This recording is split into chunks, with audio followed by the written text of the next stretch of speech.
What's shaking, booktube? My name's Cam and welcome back to another video. I'm not gonna lie to you guys, I'm gonna be completely honest. You're probably gonna see a side of me today that you don't really like, a side of me that I don't really let out of the cage that much. I guess you could say you're gonna see my dark side. Haha. Don't make me tap into my dark side, girl, you don't wanna see what I can do. Today I'm going to be actively looking for some 1-star reviews on some of my favorite books, which is something I've never done before. Something I've never really thought of doing, but I saw that other people have done this video and I thought it seemed like a pretty funny idea. I don't really get defensive when it comes to other people's reviews of books, even harsh reviews of books that I really like. But just for today, I'm going to let myself unleash the beast. So yeah, just know before I go into this that I'm of the mind that everyone can review a book however they like. It's your review. I don't really care. But it is kind of true that a lot of reviews are just unnecessarily mean and some are just fucking stupid. Let's just be real. Hopefully we'll see a few of those today. So we're starting off with The Hobbit, of course, a book I rated 5 stars. Arguably my favorite book of all time and probably the book that made me want to be a writer when I grow up. So if I turn into a bit of a cringy, fedora wearing fanboy here, we'll just try to contain your arousal. Okay, let's begin. Okay, so this person recommends it for pretentious assholes who are too stupid to see how right-wing this book is. Okay, we're just jumping right into it, aren't we? I don't know about you guys, but one of my favorite things about reading The Hobbit as a kid was how, easily indoctrinated I was into a far-side political movement just by reading about elves and wizards. I haven't even got into the review yet, and this clown college attending ass fucking already got me a little tiny bit triggered. No offense, but you are a stupid asshole. Right wing. I hope you didn't put your back out making that reach, my dude. The only Tolkien I've ever read, and it guarantees it'll stay that way. That's right. I'm one of the 5 people on the planet who didn't pretend to read Lord of the Rings trilogy after the movies came out. That's fucking sick, dude. That's fucking sick. You're fucking sick, dude. They weren't really movies. They were more like protracted masturbatory fantasies for stoner geeks and people who would otherwise be making B-horror film remakes. What? If every 1-star review I read today is like this, I'm gonna fucking have an aneurysm. Okay, so I guess we're just gonna pretend that one of the most game-changing cinematic trilogies of its time with absolutely groundbreaking CGI and one of the most extensive and articulated adventure plot lines ever put onto a movie screen. We're just going to pretend that is the equivalent, I guess, to a B-horror film series. Even the people I know who really truly did read those god-awful books all say The Hobbit is the weakest of the lot. Okay, that small bit there, I guess I could understand. I get that, and I don't agree with it so much, but the problem with that statement though is that although The Hobbit and The Lord of the Rings are set in the same universe pretty much directly, they are 2 astronomically different type of stories. The Hobbit was intended for children as a charming quest element story, whereas The Lord of the Rings is an epic fantasy. They are quite different things. Anyway, let's move on. Fuck that guy, right? So the next person says, the formula of the book is so repetitive. They get caught by some mystical group. Bilbo somehow saves them. They get caught by some mystical group. Gandalf turns up and saves them. They get caught again. Bilbo saves them. Repeat ad nauseum.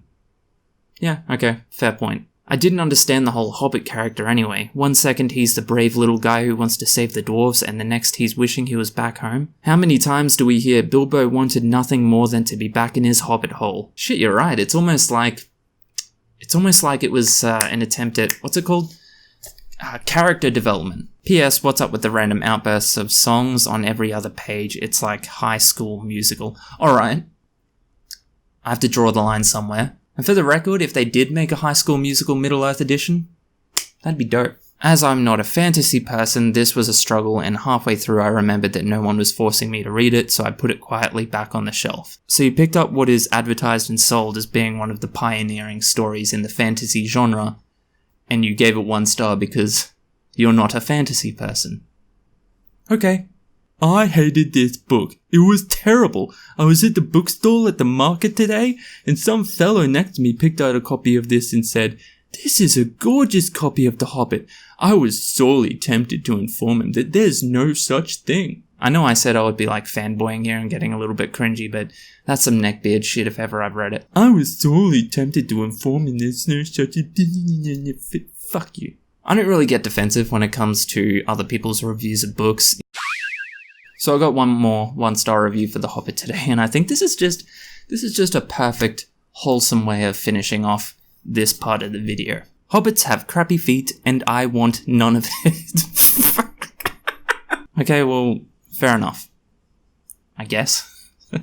So the next one is Waiting for Doggo. You can check out my review. I will leave a card for it. It's just a charming little story that, despite not having much of a plot, I thought was just utterly fantastic. Probably because of that reason, because despite not having much of a plot, it still managed to be a really charming and fun story about a guy growing close with the ugly dog that his girlfriend left behind when she left. And it's kind of just about him bonding with this dog and meeting another girl. And that's really all it is. Is this what happens when a dude bro...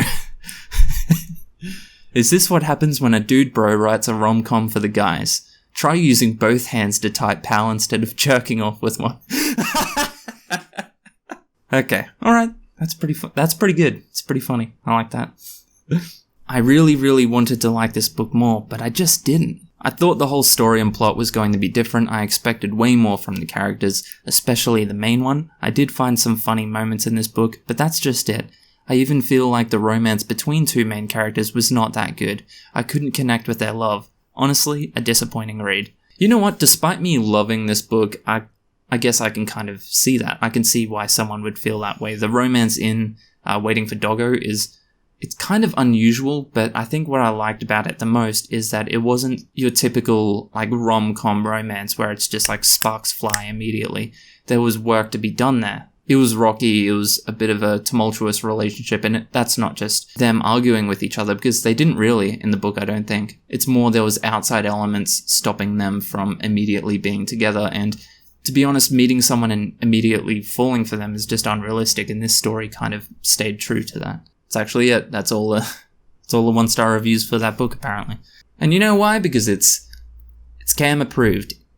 Okay. So the next one is Dark Matter, a mysterious and very thrilling sci-fi story by one of my all-time favorite authors, Blake Crouch. You can check out my review for that. I'll leave a card for all of the reviews for the books I'll be mentioning in this video. But essentially, without spoilers, Dark Matter is about a guy who finds himself in a bit of a midlife crisis. He used to be quite a fantastic scientist with big potential and a lot of things ahead of him, and then he met the love of his life and settled down, started a family, and now he's dealing with the regret of, well, not so much regret, he still loves his wife, but he's dealing with the what-if scenario, which is basically the foundation for a lot of, especially men's midlife crisis. And then one day he finds himself in that other world where he didn't fall in love and he did pursue his career, and it's basically him trying to find out how that happened and how he can make it back to the love of his life. If I could say one thing about Dark Matter, I would say, this book is awesome. This was a total dog's breakfast.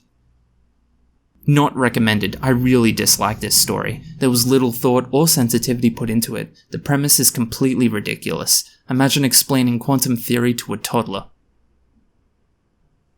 This book tries to be suspenseful, but is actually very boring, because there's no point at which you can connect to any of the characters. Also, the author appears to be advocating alcoholism in the first part of the book. Alright, I'm fine with people talking trash on a book. Well, actually, I'm not really. I think mean book reviews being mean just for the sake of trying to look like sassy or whatever, I think that's fucking deplorable. But anyway, mean book reviews aside, if you're gonna make a claim like the author is advocating alcoholism, give a fucking example, man. If there's one thing I despise a lot in the book community, it's making really big claims that could seriously damage an author's reputation without providing any evidence or examples. It's not cool, my guy.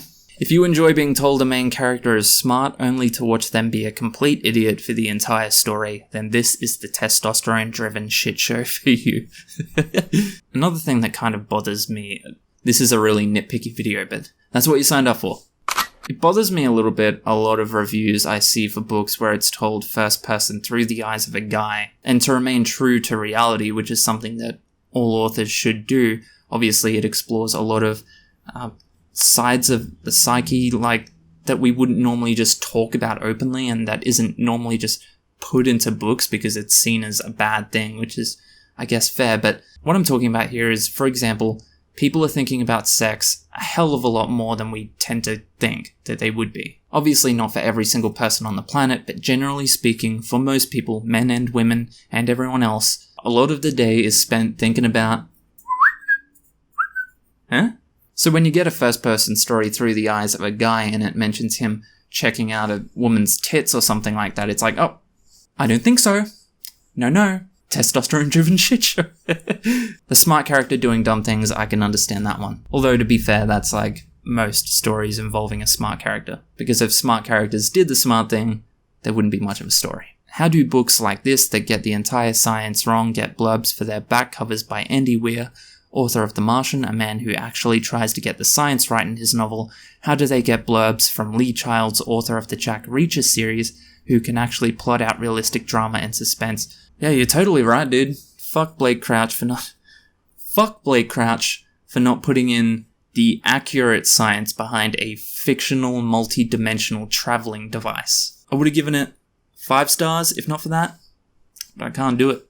This book is that really funny fart that your friend rips and you're all really excited about the fartiness of the fart. And yes, I'm comparing this book to an exciting fart. Literally a gunshot. The first chapter is a gunshot and go, you're off. But then the stink seeps out from whence that fart first thundered, and now you're all just disturbed by the fartiness of the fart smell. This book is that fart, and I was disturbed by the smell.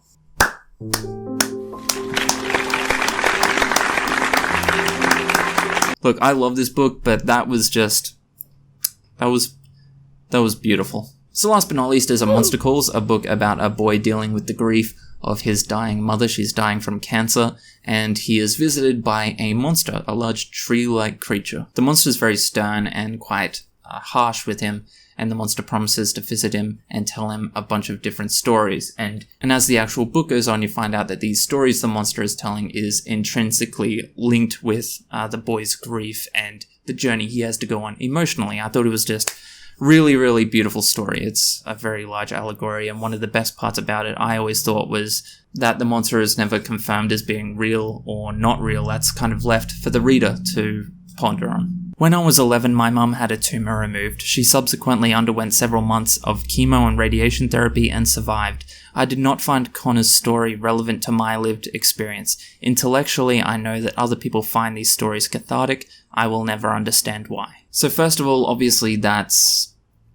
fucking horrible. That's terrible. I remember cancer was something I never really thought about that much until I lost a close family member to it. I lost my aunt. And during the whole time she was battling breast cancer, it was just odd because in an instant they go from being the person you know to just this emaciated shell of the person, and it's not really until your first exposure to that the reality of cancer and the seriousness of it really hits you. Anyway, putting that aside and being as respectful to this person as possible, this is another problem I have with a lot of reviews I read, and it's when it deals with things that real-life people have to deal with, like someone dying from cancer or losing someone to suicide or even disabilities, etc., etc. And that is that they absolutely trash the book if it does not reflect their exact experience with that thing. Because this person didn't find Connor's fictional experience with a loved one dying from cancer a reflection of their experience, they think the book is bad. And I think that's a big issue. Not specifically for this review, I just mean in general, people doing that. For example, let's say someone gives a book a 1-star review and tries to cancel the author because the story revolves around a kid who had lost someone who ended their life, and that kid is angry, and that kid is talking about how selfish it is, etc., etc. And the person who reads that thinks that's a very problematic mindset, so they decide that the author is a terrible person for writing that. But the fact is, that is the reality for a lot of people who have lost someone to... I just think when you go into a book and you read it, and if it deals with a sensitive topic for you, you need to understand that your experience is not the experience. Everyone reacts to emotional and devastating things in a lot of different ways, and in ways that aren't always favorable. Those things should not be disqualified from stories. Those things should not be ignored, and we shouldn't pretend that those reactions don't exist, because then we're basically just telling those people, you're not as important. In fact, we're telling those people you're a problem, without actually offering any positive solutions. Anyway, as the kids on Twitter would say, thanks for coming to my TED Talk. Oh boy, here's a familiar face. I'm not gonna black this name and face out. We're gonna shame this person directly. Dane Cobain. Thought we were boys, man. Thought we were homies. Let's see what Dane has. Let's see what Dane has to say. I think what we have here is a case of the story behind the story being better than the story itself. I have respect for Ness for what he did in terms of taking Siobhan Dowd's idea and bringing it to life, because there's nothing worse than the idea that dies with someone. I just didn't get the lyrical and transcendent storytelling that the blurb promised. It reminded me more of R.L. Stine imitating John Green.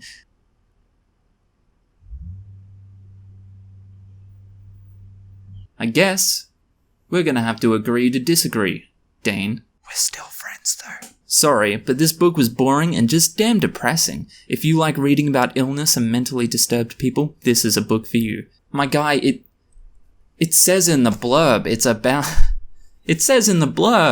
says it's about someone dying from an illness. I think this is an amazing, suspenseful, and tragic story. So I gave it 1 star. 1 star because it made me cry like a baby. Having 2 grandmas who have cancer, this book hits too close to home. I'm not looking forward to discussing this book in class. That's really sad. But still, it's a book about someone with an illness. It's in the blurb. It's in the blurb! Anyway, we should probably wrap it up there before I make myself cry. Like I said, I don't actually get that defensive about book reviews. I just don't really care that much, to be honest. It's in the blurb! But there are a lot of just ridiculously mean and just frustratingly dumb book reviews out there as well, so I guess it was kind of nice to have a look at some of them. If you want to see me actively look up a bunch of mean book reviews as well, you can check that out. I'll leave a card somewhere. As always, thanks for watching, and I'll see you in the next video. Catch ya. She's got class and style, street knowledge by the pound, yeah. Baby never act wild, very low key on the profile. Catching feelings isn't all. Let me show you how it goes. Loves the world, spins the verse.